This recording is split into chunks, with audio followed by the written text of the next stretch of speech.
Dios y Padre eterno, queremos alabar y queremos bendecir tu nombre. Queremos rogarte que seas tú abriendo nuestro entendimiento. Queremos saber, queremos aprender, queremos conocerte más.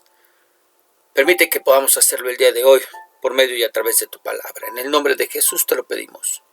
Amén. Muy bien, pluma, papel, lápiz y una actitud enseñable es lo que vamos a necesitar el día de hoy para aprender un poco más acerca de nuestro Señor. Semana número 10, Colosenses, capítulo 4, versos del 7 al 18. Saludos finales. Vamos a dar lectura a nuestro pasaje. Colosenses 4:7. Tíquico, fiel seguidor de Cristo y compañero nuestro, les contará todo lo que tiene que ver conmigo. Él siempre me ha ayudado y juntos hemos servido al Señor. Por eso mismo lo estoy enviando a ustedes para que les dé ánimo y les diga cómo estamos. Con él va también Onésimo, que es un fiel miembro de la iglesia de ustedes y al cual queremos mucho. Ellos les contarán todo lo que pasa por aquí. Aristarco, que está preso conmigo, les envía saludos. También los saluda Marcos, el primo de Bernabé. Si él llega a visitarlos, no dejen de recibirlo. Jesús, al que llaman el justo, también les envía saludos. De todos los judíos que han confiado en Cristo, solo ellos me han ayudado en mi trabajo por el reino de Dios y me han animado mucho. Reciban saludos de Epafras, un servidor de Jesucristo que también pertenece a la iglesia de ustedes. Él siempre ora por ustedes y pide que Dios los ayude para que sigan confiando firmemente en Cristo y se mantengan cumpliendo la voluntad de Dios sin cometer ninguna falta. Yo mismo he visto cómo Epafras se preocupa por ustedes y por los de las iglesias de Hierápolis y Laodicea. También les envían saludos Demas y el médico Lucas, a quien queremos mucho. Saluden de mi parte a los miembros de la iglesia en Laodicea, también a Ninfa y a los cristianos que se reúnen en su casa para adorar a Dios. Cuando ustedes hayan leído esta carta, háganla llegar a los que se reúnen en Laodicea, para que también ellos la lean, y ustedes a su vez lean la carta que yo les envié a ellos. Díganle a Arquipo que trate de hacer bien el trabajo que el Señor Jesucristo le ha encargado. Yo mismo con mi propia mano les escribo esto. Recuerden que estoy preso. Deseo de todo corazón que Dios los llene de su amor. Ahora el apóstol nos dará una lista de personas que le acompañan. Personas que no lo abandonaron aún cuando se encontraba en prisión esperando audiencia y donde no sabían si viviría para contarlo o no. Personas a las que no les importó que los relacionaran con él y que en determinado momento los acusaran de lo mismo que era acusado él con riesgo de sufrir, lo mismo que él padecía. Pero a estos no les importó.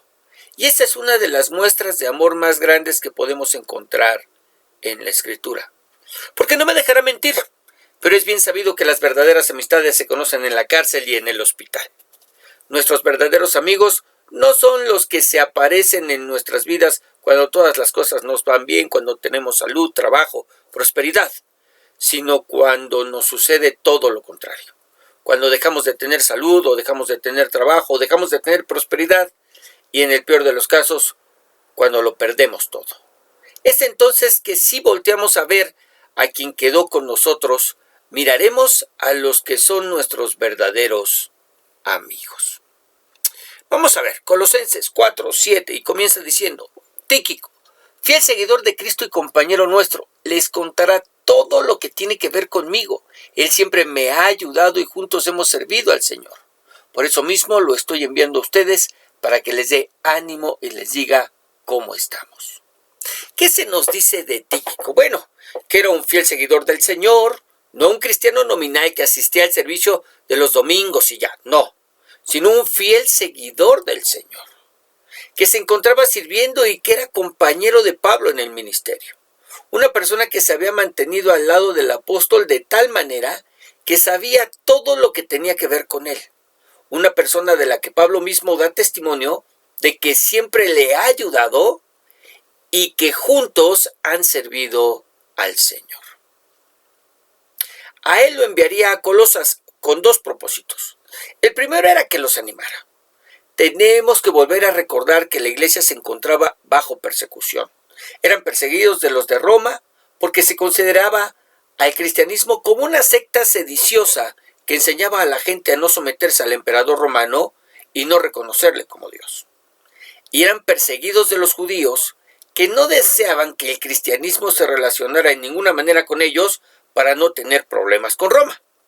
Eso hacía que la iglesia pasara por muchos problemas y dificultades, que no solo fuera objeto de amenazas, sino que sufriera el abuso de las autoridades, que los metieron presos, que los mataran crucificándolos, empalándolos o sirviendo de diversión en los circos romanos. Y por si eso fuera poco, la iglesia sufría los ataques de los falsos maestros y las falsas doctrinas por las que Pablo les tuvo que escribir.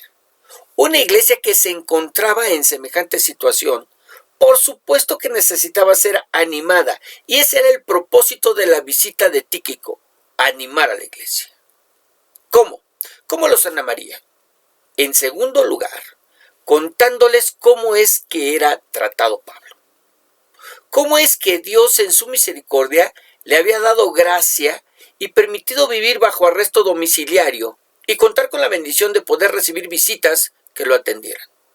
¿Cómo es que tenía libertad de compartir el evangelio con todos aquellos que le custodiaban? Y no se le impedía el recibir noticias de las iglesias y escribirles cartas. Una noticia que Pablo estaba seguro que traería ánimo a la iglesia.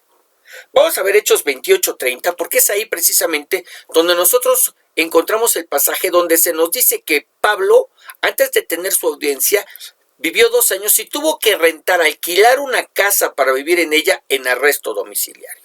Hechos 28:30 dice: Pablo se quedó a vivir 2 años en la casa que había alquilado, y ahí recibía a todas las personas que querían visitarlo. Nunca tuvo miedo de hablar del reino de Dios, ni de enseñar acerca del Señor Jesús, el Mesías, ni nadie se atrevió a impedírselo. ¿Ok? Ahora pensemos en lo que nos enseña este pasaje. A la luz de los problemas de la iglesia del primer siglo, yo te pregunto, ¿cómo se ven los nuestros? Ellos se desanimaban por la fuerte persecución por la que estaban atravesando, por ser despojados de sus casas, de sus terrenos, de sus negocios, de sus cosas, por ser encarcelados, privados de su libertad injustamente, ser condenados a muerte acusados de algo que no cometieron, y además por sufrir los ataques de los falsos maestros y las falsas doctrinas que se habían introducido en la iglesia. Ahora, hoy en día, ¿qué es lo que desanima a la iglesia? Es claro que nada se compara a lo que vivieron nuestros hermanos del primer siglo. Pero hoy en día, en diferentes partes, no solo del mundo, sino de nuestro país, hay iglesias que están sufriendo lo mismo: persecución. Que están siendo perseguidos, que están siendo despojados, que están siendo metidos y privados de su libertad al meterlos en una cárcel, o privados de la vida, porque los matan. Pero también la gran mayoría de nuestras iglesias están sufriendo en manos de los falsos maestros, de los falsos ministros, de las falsas doctrinas. Pero en general yo quiero decirte algo. Nuestras iglesias se desaniman por cosas que no deberían ser motivo de desánimo. Mira, hay personas que se desaniman de que el pastor no los salude de mano cuando se retiran del servicio. O se desalientan porque las cosas no les han salido como ellos esperaban en el trabajo.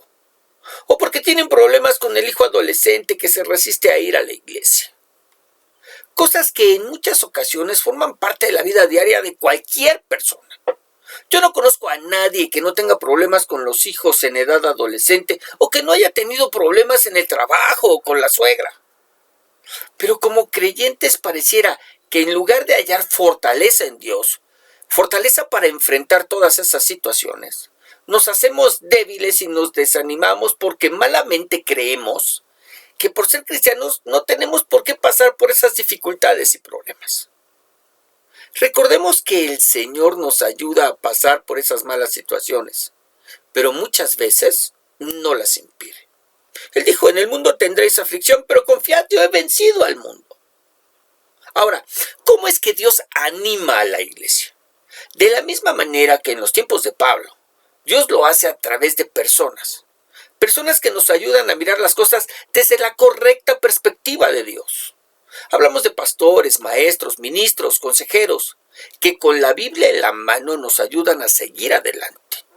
Y nos recuerdan que en medio de todas esas aflicciones, todas esas dificultades, todas esas situaciones difíciles, todos esos problemas, todas esas enfermedades, Dios es nuestro ayudador. ¿Ok?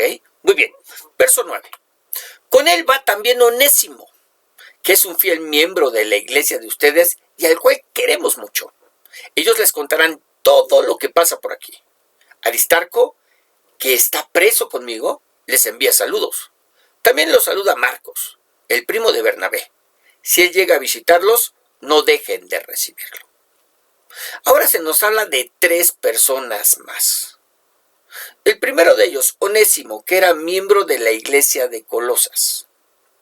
Aristarco, que según las escrituras, uno acompañó a Pablo en su tercer viaje misionero y estuvo con él en el alboroto, en el problema, en el disturbio de Éfeso. Y también estuvo con él en Grecia junto con Tíquico y ahora se encontraba en prisión junto con él. Vamos a ver algunos pasajes que nos hablan precisamente de esto que te estoy platicando. Hechos 19:28 nos dice: cuando aquellos hombres oyeron eso, se enojaron mucho y gritaron: ¡Viva Artemisa, la diosa de los Efesios! Entonces toda la gente de la ciudad se alborotó y algunos fueron y apresaron a Gayo y a Aristarco, los 2 compañeros de Pablo que habían venido de Macedonia, y los arrastraron hasta el teatro. Y Hechos 24, varios hombres los acompañaron. Sópatro, que era hijo de Pirro y vivía en la ciudad de Berea, Aristarco y Segundo, que era de la ciudad de Tesalónica, Gayo del pueblo de Derbe, y Timoteo, Tíquico y Trófimo, que eran de la provincia de Asia. Ahí miramos a Aristarco, ¿verdad? Cómo acompañó al apóstol Pablo en el disturbio que había en Éfeso. También lo acompaña a Grecia junto con Tíquico, el cual aparece en Hechos 24, pero sobre todo él se encuentra en prisiones de la misma manera que él y manda saludos. Ahora, el tercer personaje es Marcos. Hablamos de ese Marcos que es el escritor del Evangelio de Marcos, que fue dictado por el apóstol Pedro. Hablamos de quien en el primer viaje misionero de Pablo los abandonó en medio del viaje por razones que la escritura no nos dice, y cuando quiso acompañarlos en otro viaje, Pablo se opuso, y eso fue lo que provocó que la sociedad ministerial entre Pablo y Bernabé, que era familiar de Marcos, se rompiera. ¿Dónde dice todo eso, pastor? Bueno, vamos al libro de los Hechos, capítulo 12 y Hechos, capítulo 15. Hechos capítulo 12, verso 25. Bernabé y Saulo terminaron su trabajo en Jerusalén y regresaron a Antioquía. Con ellos se llevaron a Juan Marcos. Capítulo 13, verso 13. En Pafos, Pablo y sus compañeros subieron a un barco y se fueron a la ciudad de Perge, que estaba en la región de Panfilia. Allí, Juan Marcos se separó del grupo y regresó a la ciudad de Jerusalén. ¿Qué hizo Juan Marcos? Los abandona cuando todavía no habían terminado su misión. ¿Ok? Ahora, Hechos 15:37. Bernabé quería que Juan Marcos los acompañara. Este ya es otro viaje. Pero Pablo no estuvo de acuerdo. Y es que hace algún tiempo Juan Marcos los había abandonado en la región de Panfilia, pues no quiso seguir trabajando con ellos. No se nos dice cuáles fueron las razones por las cuales Juan Marcos se bajó del barco, literal, se bajó del viaje. Ya no quiso continuar con ellos, pero se nos dice que no quiso. 39. Pablo y Bernabé no pudieron ponerse de acuerdo. Bernabé quería que fuera, Pablo no, pero Bernabé era familiar de Marcos. Así que terminaron por separarse. Bernabé y Marcos tomaron un barco y se fueron a la isla de Chipre. ¿Qué sucedió con estos? Bueno, hubo un problema, hubo un disturbio, ellos no estaban de acuerdo en que siguiera Juan Marcos con ellos, y Bernabé defiende a su primo, y la carne duele más que la camisa, dicen, y entonces se separa de Pablo para tomar a Juan Marcos y seguir con un viaje a Chipre. Ahora, ¿qué es lo que sucedió con Pablo y Marcos finalmente? Pues nada, más adelante, como debería suceder en la iglesia, se reconciliaron y volvieron a trabajar juntos y a hacerse compañía, o en este caso, Marcos acompañó a Pablo en sus prisiones. ¿Ok? Filemón 1:24, para reforzar esto que estamos mirando, también te envían saludos Marcos, Aristarco, Demas y Lucas, que son mis compañeros de trabajo. Juan Marcos o Marcos se une al equipo de trabajo de Pablo, una vez que hubieron limado sus diferencias. Lo que nos habla que no hay, o cuando menos no debería haber, enemistades que nos llevemos a la tumba con los hermanos.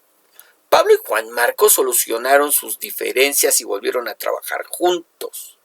Y lo mismo puede suceder con cualquiera de nosotros. No hagamos de los desacuerdos y de los problemas que tenemos en la iglesia con los hermanos una carga más a llevar en este mundo. Más bien, siguiendo el ejemplo de estos hombres, pongámonos a cuentas unos con otros, perdonándonos y animándonos que los días son malos. Verso 11.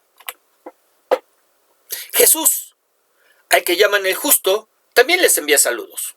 De todos los judíos que han confiado en Cristo, solo ellos me han ayudado en mi trabajo por el reino de Dios y me han animado mucho. Jesús el justo era un judío que se había convertido y viajaba con Pablo ayudándole en el ministerio. Ahora, ese apodo, ese mote de el justo, era muy común entre los judíos. Recordemos que cuando los apóstoles nominaron a los candidatos que tomarían el lugar de Judas Iscariote, uno de ellos tenía también ese sobrenombre. Vamos a verlo, Hechos capítulo 1, verso 23. Los candidatos presentados para ocupar el puesto de Judas fueron dos. Uno de ellos se llamaba José Barsabás, más conocido como el Justo, y el otro se llamaba Matías. Ahora, no eran muchos los judíos que acompañaban a Pablo en su ministerio. Por ser un ministerio dirigido a los gentiles, era más común que sus acompañantes fueran también miembros de las iglesias que él había fundado y por consiguiente, pues no fueran judíos. Pero la compañía de este Jesús traía ánimo a la vida y ministerio de Pablo. ¿Ok? Muy bien. Verso 12. Reciban saludos de Epafras, un servidor de Jesucristo que también pertenece a la iglesia de ustedes. Él siempre ora por ustedes y pide a Dios que los ayude para que sigan confiando fielmente en Cristo y se mantengan cumpliendo la voluntad de Dios sin cometer ninguna falta. Yo mismo he visto cómo Epafras se preocupa por ustedes y por los de la iglesia de Hierápolis y Laodicea. Epafras. Muy bien, así por encimita, pues lo que podemos mirar es que era un hombre de oración, un hombre que había sido importante, en verdad importante para la iglesia de Colosas, pero que además los llevaba en carga y oraba por ellos, y no solo por ellos, sino también por las iglesias de Hierápolis y Laodicea, un hombre que buscaba el que la voluntad de Dios se cumpliera en estas iglesias y oraba, intercedía por ellos. Ahora vamos a ver el comentario que nos encontramos acerca de este personaje. Epafras fundó la iglesia en Colosas y su informe a Pablo en Roma lo motivó a escribir esta carta. Epafras era un héroe de la iglesia en Colosas, uno de los creyentes que contribuyó a que la misma se mantuviera unida a pesar de los problemas crecientes. Sus oraciones fervientes por los creyentes muestran su amor profundo y su interés por ellos. Muy bien. 14. También les envían saludos Demas y el médico Lucas, a quien queremos mucho. Dos personajes dignos de ser estudiados. Mira, Demas. En el momento en el que esta carta se escribe, se encontraba siendo un fiel servidor del Señor, colaborándole a Pablo en el ministerio. Pero eso no se quedó así. Es decir, más adelante, Demas abandonó al apóstol y no lo hizo para servir en otro ministerio, sino que Pablo mismo nos dice que lo hizo porque amó más al mundo que al Señor. ¿Ok?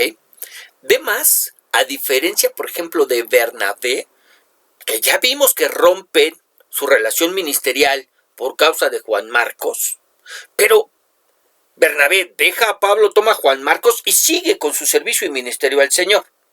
Aquí Demas, en este momento, cuando la carta se está escribiendo, era un fiel servidor del Señor. Bueno, estaba colaborándole a Pablo en el ministerio.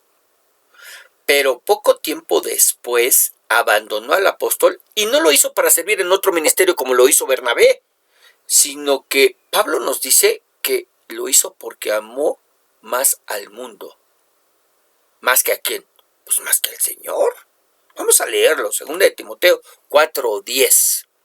Demas me ha abandonado y se ha ido a la ciudad de Tesalónica, pues ama demasiado las cosas de este mundo. Ama demasiado. Lo que hace que sea inevitable que te haga la pregunta: ¿amas las cosas de este mundo? Y mira, no me digas que no, por favor, no me digas que no. No te estoy escuchando. Pero te voy a decir algo.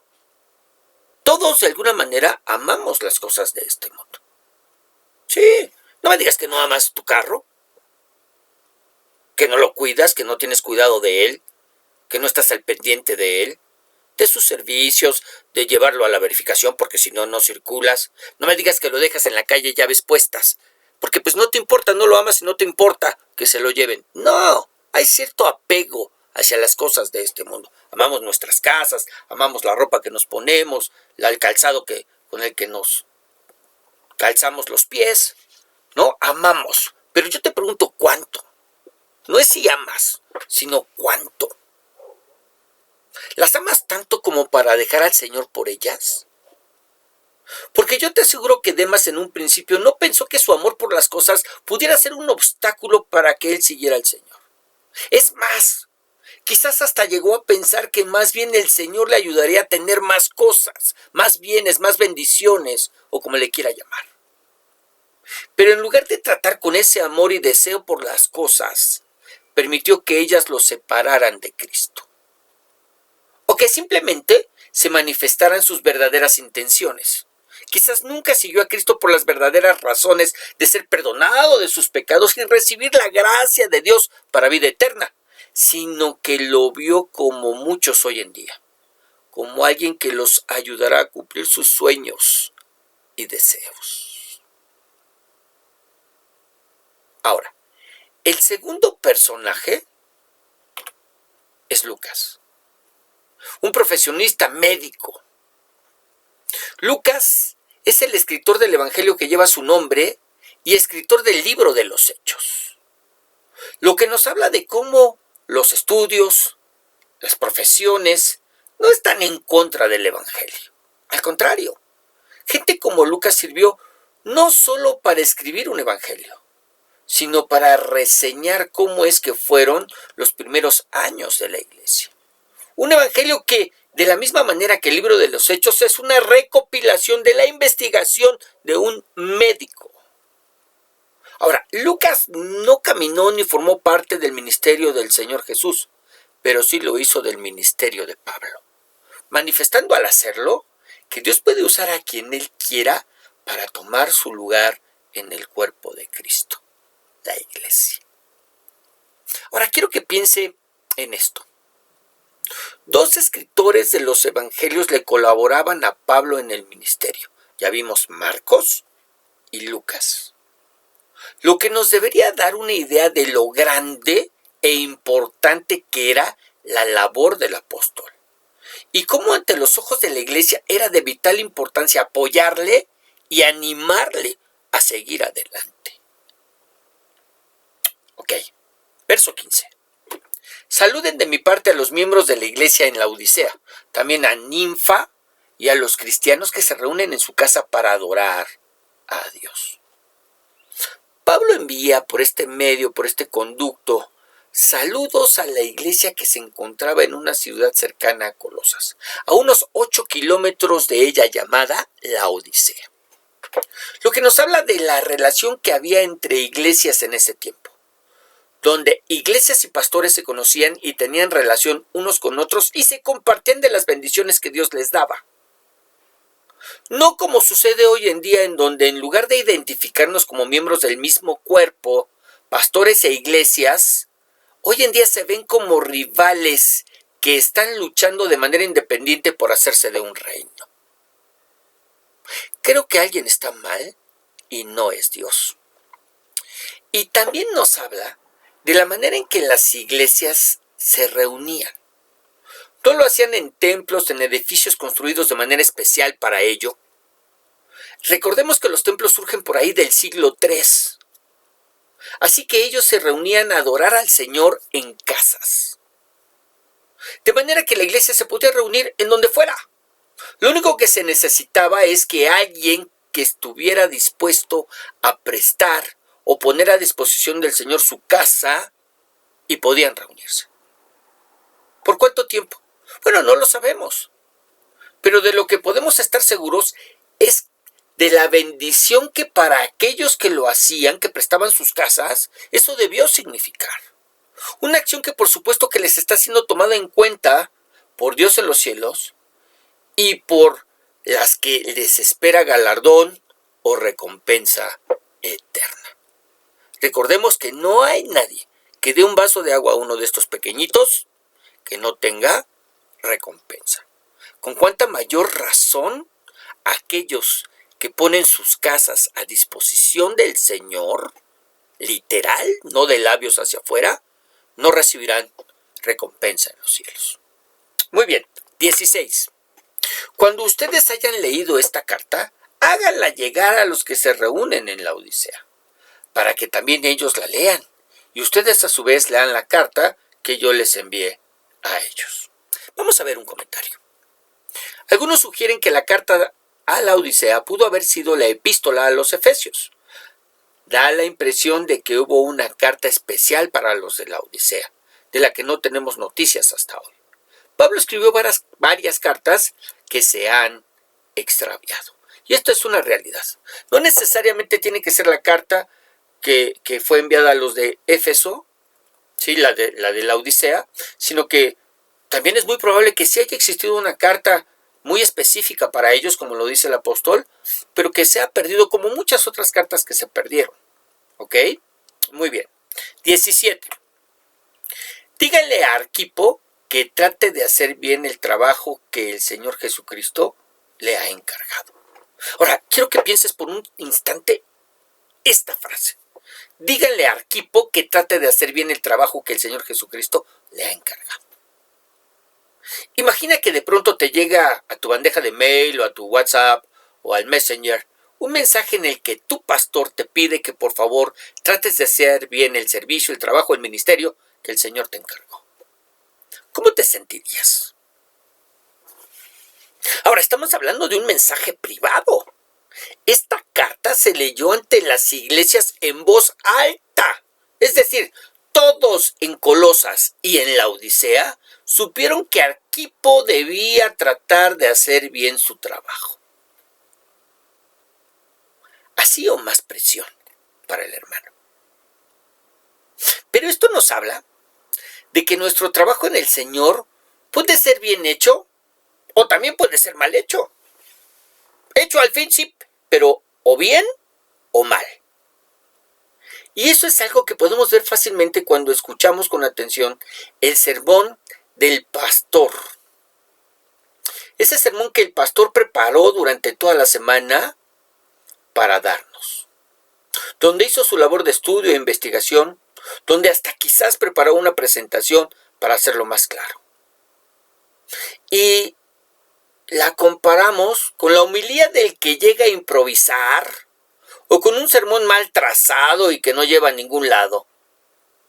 La pregunta que tienes que contestarte el día de hoy es, ¿de cuáles eres? ¿Eres de los que se esfuerzan por hacerlo bien o de los que solo cumplen? Cuando vamos a la Escritura nos encontramos con un pasaje dado por el apóstol Pablo en donde dice que todos estamos edificando. Todos los que servimos al Señor estamos edificando sobre el cuerpo. Pero algunos lo hacemos con oro y con piedras preciosas, y otros lo hacen con madero, con heno y con hojarasca. Y esto también nos habla de esto que estamos hablando. Algunos lo hacen bien y otros lo hacen, pero lo hacen mal. Algunos realmente toman con seriedad su trabajo en el Señor, y el que se les diga que traten de hacerlo bien, ¿no? No es porque lo estén haciendo mal, sino es para animarlos a que lo sigan haciendo bien. Y habrá algunos otros a quienes cuando se les dice que traten de hacerlo bien, es porque efectivamente no lo están haciendo bien. Son chambones. Discúlpeme la expresión. Son chambones en lo que están haciendo para con Dios. La pregunta que tú te tienes que hacer, más allá de juzgar si tu pastor, si el ministro, ¿no? Está haciendo bien su trabajo, no es, ¿tú de cuáles eres? ¿Eres de los que realmente se están esforzando por hacer bien las cosas delante de Dios y para Dios? ¿O eres de los que solo, pues hay con cumplir, hay con llegar, hay con que, pues hay más o menos? No importa lo que estés haciendo en la iglesia.